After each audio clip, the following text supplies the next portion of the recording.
কি শোনো, কি করছো এটা? সেলাই করব।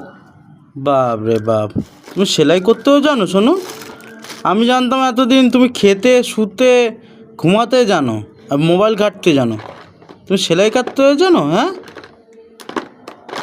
না, এতদিন তো তুই আমার সেলাই করে দিয়ে গেছিস না।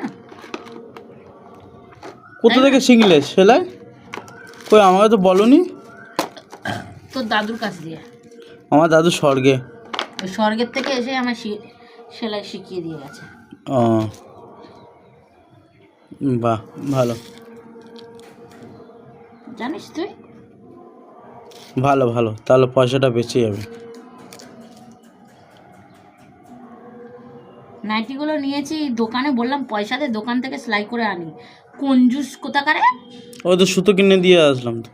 সেলাই করার পয়সা চাইছি, সুতো কিনে দিয়েছে, বলে ঘরে সেলাই করো। ভগবান হাত দিয়েছে, পা দিয়েছে সেলাই করার জন্য। ভগবান আমাকে হাতও দিয়েছে, দেখবি খেলাবো এক্ষুনি। হাতও দিয়েছে, পা দিয়েছে।